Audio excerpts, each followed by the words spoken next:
Hey, hello guys, this is Fede again here, back with another video. So today we're gonna do a tag, a book tag. And I don't really do a lot of this.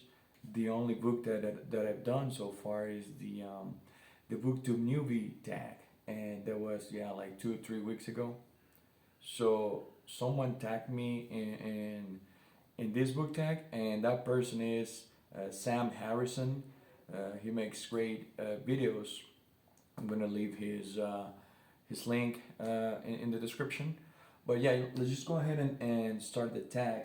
The name of the tag is book problems tag, and I have my computer here because these are like 10, 11 questions, and I just can't memorize that many. So yeah, the first question is, let me put it here just so you can hear me better. The first question is, you have 20,000 books on your TBR. How in the world do you decide what to read next? Now, this is obviously a hypothetical situation, but uh, what I will probably do is separate first in genres, the 20,000 books, and then based on my mood, just hit the pile. I was actually reading the other day that the if you read like 60 or 70,000, I mean, sorry, what? No, 60 or 70 books a year, you will read in your life around 5 or 6 thousand books. So that's all the books you have for your life, 5 or 6 thousand, if you read like a lot. So yeah, 20,000, that's crazy. That's just a fun question. Now the second question here is, you're halfway through a book and you're just not loving it. Do you quit or are you committed? Now, if you would have asked me that, I don't know, a year or 2 years ago, I would have said, you know what, I'm committed. I don't DNF books ever. That's what I used to think in the past, but now I'm inclined to DNF a lot of books. I mean, not a lot, but if I'm not feeling a book, I just DNF that.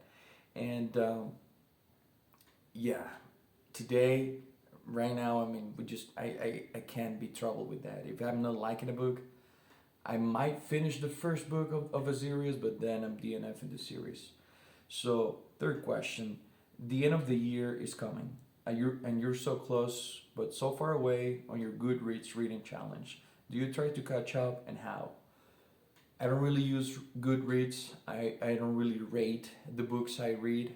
I either like them or don't like them or like some parts of them. I mean, I don't really believe. I mean, if you rate books, that's fine. That's great. I just don't like that, doing that to books. Now, question number four. The covers of a series you love do not match. How do you cope? Oh my God, how do you cope with that? Well, I'm gonna tell you, I just I don't care about that. Well, I do care. I will be lying if I say I don't care. But at the same time, I mean, let's take, I don't know if you're able to see, if you're not able to see, I'm just gonna take here, this is my Sandman collection from Neil Gaiman. And look at this. So the first 10 books, that was the initial series, right? And look what I have.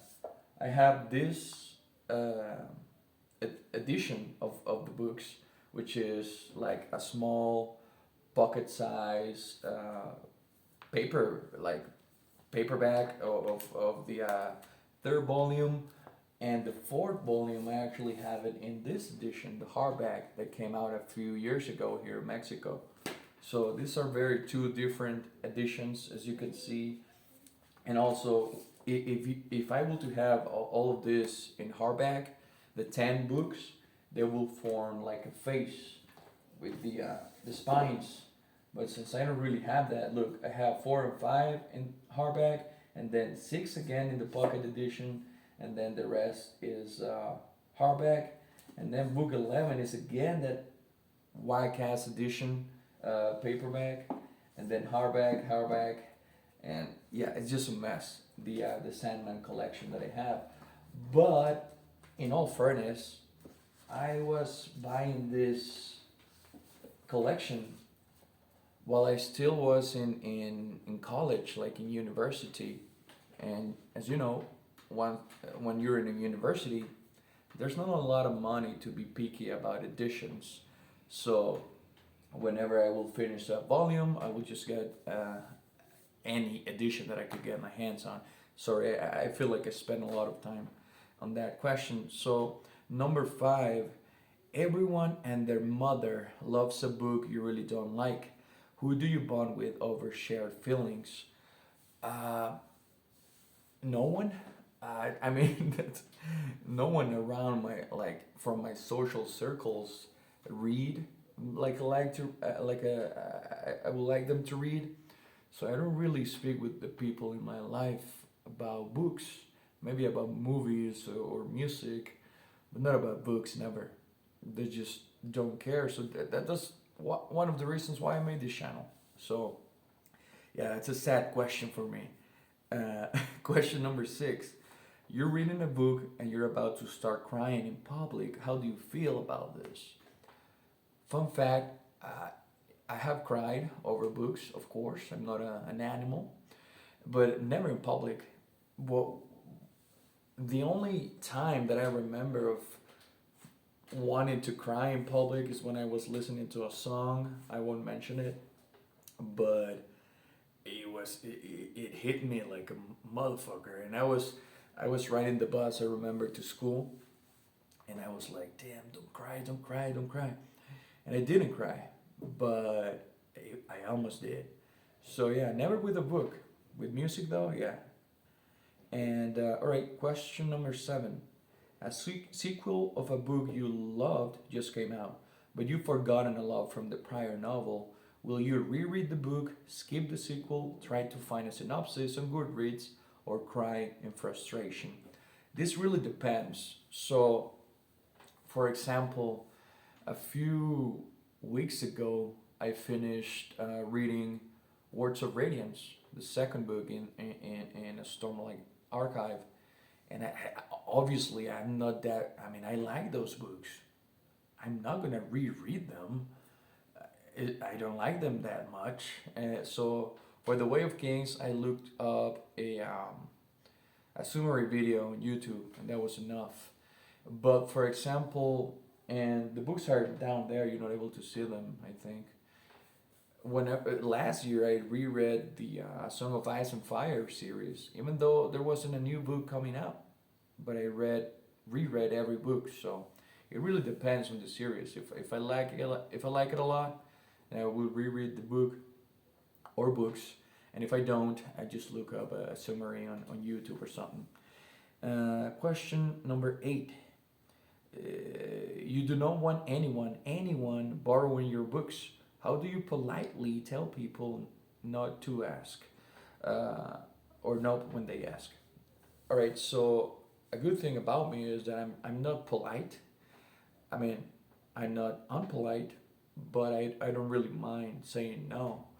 I've had a friend of mine, which is the only one that reads, ask me actually for I don't know if it's here or is it if it's in another shelf.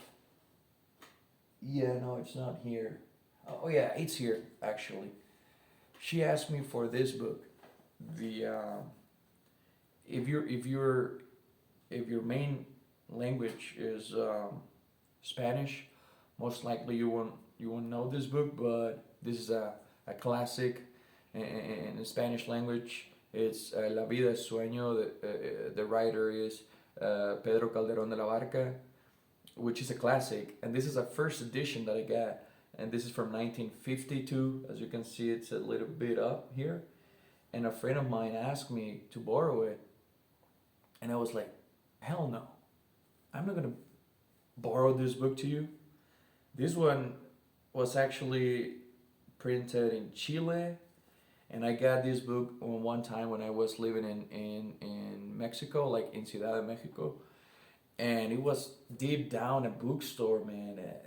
like lost in between thousands of books, and I saw this spine. I saw this book in the internet before, and I said, no, it can't be. And it was La Vida es Sueño. And this is such a classic, and I love this book. If you can get it in your language, it won't be the same, but I mean, you just get a good translation. Now, next question here. You picked up and put down 5 books in the last months. How do you get over your reading slump?